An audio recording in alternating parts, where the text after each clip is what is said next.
Well, see, guys, you did it. It's Monday evening, which means you made it through school, and you didn't think you could. But the first day of 2.5 weeks is over, and you're one day closer to another nice long break. And again, I continue to challenge you this week and next week. Make sure that your mindset is about making these days great. Wake up in the morning saying, you know what? I might be tired or whatever, but man, this is going to be a good day. I'm ready to learn. I'm excited to learn. Try to change your mindset, and I promise you it'll change your day. But as always, guys, I'm so appreciative of you coming to spend some time with me here on Mr. Eric Reads. And tonight we have a book by Matt De La Peña, and it's called The Last Stop on Market Street.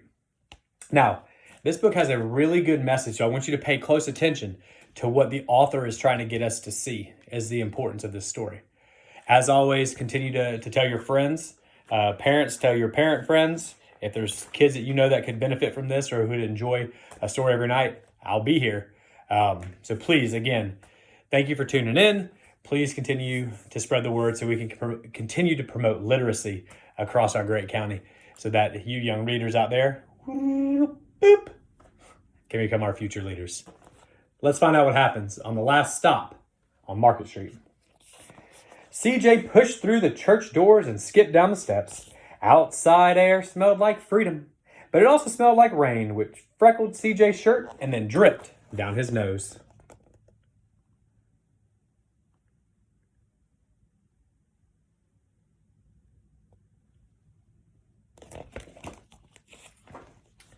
He ducked under his Nana's umbrella, saying, "Now how come we gotta wait for the bus in all of this wet rain?" "Well, trees get thirsty too," his Nana told him. "Don't you see that big one drinking through a straw?" Now, CJ looked around for a long time for that tree with a straw, but he never saw a straw.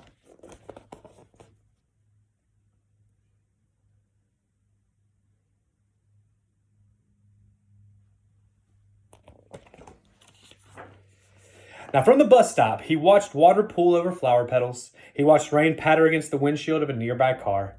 His friend Colby climbed in, gave CJ a wave, and drove off with his dad. "Nana, how come we don't got a car?" CJ asked.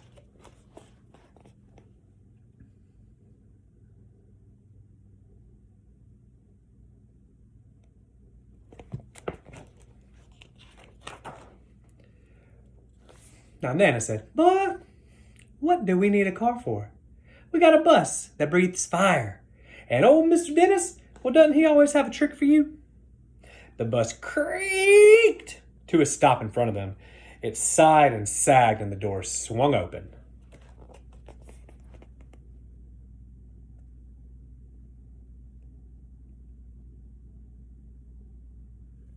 There's the bus breathing fire right there.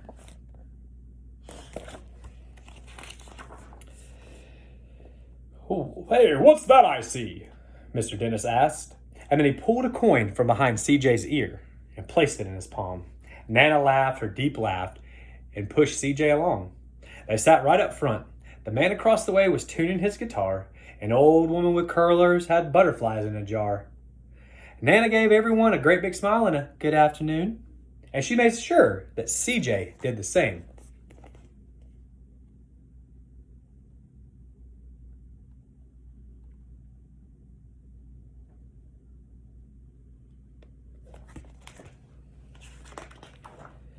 The bus lurched forward and stopped. Lurched forward and stopped. Nana hummed as she knit. "How come we always gotta go here after church?" CJ said. "Miguel and Colby never have to go anywhere." And Nana said, "Well, I feel sorry for those boys. They'll never get a chance to meet Bobo or the sunglass man. And I hear Trixie's got herself a brand new hat." CJ just stared out the window, feeling sorry for himself, as he watched the cars zip by on either side, and he watched a group of boys hop curbs on their bike.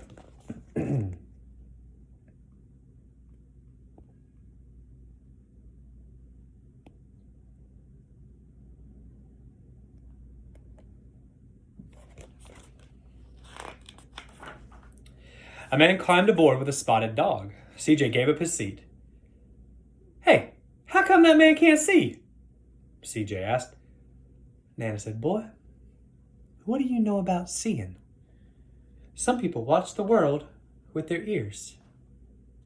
The man said, "Hey now, that's a fact. Their noses too," he said, sniffing the air. "And that's a mighty fine perfume you're wearing, ma'am." Nana squeezed the man's hand and laughed her deep laugh.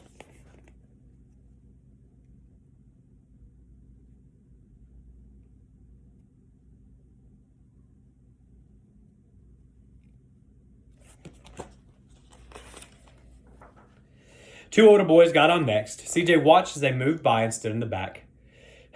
"Sure wish I had one of those," he said, looking at their iPhone now. Nana set down her knitting. "What for? You got the real thing sitting right across from you. Why don't you ask that man with the guitar to play us a song?" CJ didn't even have to ask. The guitar player was already plucking strings and beginning to sing. "Oh, to feel the magic of music," the blind man whispered. Nana said, "You know what? I like to close my eyes too." And so did CJ and the spotted dog.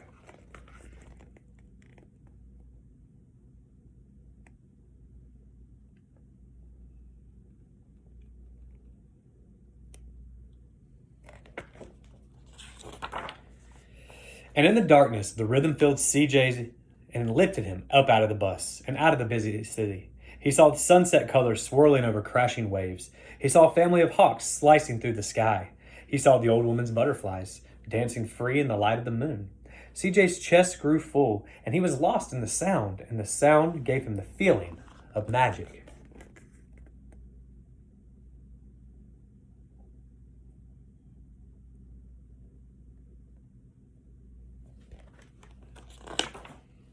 The song ended. CJ opened his eyes, and everyone on the bus clapped, even those boys in the back with their iPhone.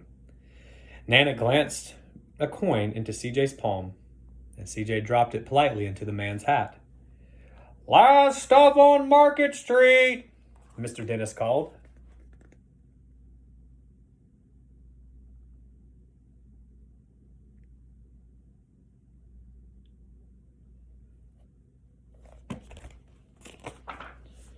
CJ looked around as he stepped off the bus. Crumbling sidewalks and broken down doors, graffiti-tagged windows and boarded-up stores. He reached for his Nana's hand. "Hey, Nana, how come it's always so dirty over here?" She smiled and pointed to the sky. "Sometimes when you're surrounded by dirt, CJ, you're a better witness to what's beautiful."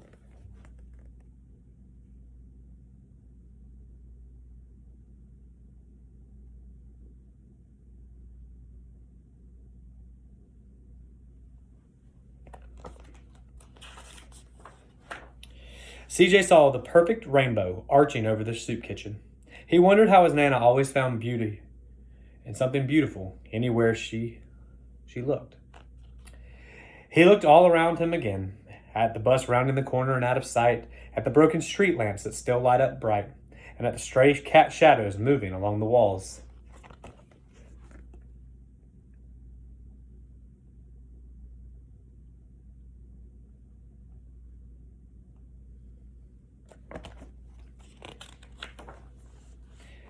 When he spotted their familiar faces in the window, he said, "I'm really glad we came, Nana."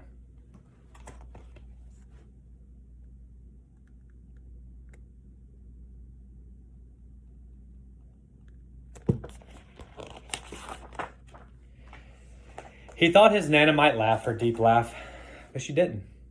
She patted him on the head and told him, "Me too, me too. Come on now, CJ."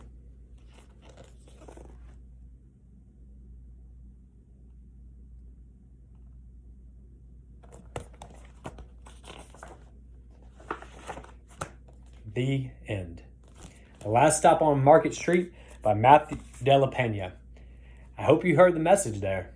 That CJ, he kept looking at, oh man, why did this kid get to do that? Or why do these kids have the iPhone? Why do I have to go do some work? And throughout the whole story, his Nana kept letting him know, maybe there's a greater meaning. Maybe there's a greater purpose. Maybe there's something better that we can do. And I think at the end, when CJ realized that Nana sees beauty in everything, and that he too is adding to the beauty by giving back to those who are less fortunate than him. I know that's a different type of book than we normally read, But I thought it was important today, especially right after our Thanksgiving break, to remember what we have and to remember that we can always improve somebody else's life, which is what I always want you guys to do when I ask you to try to make somebody smile, not by being silly, but by genuinely complimenting them, helping them out, seeing a problem and solving it with them or for them. I hope you enjoyed tonight's story. Again, please come back every night. I'll always have a story for you guys. And until that time, I will see you guys in the hallways.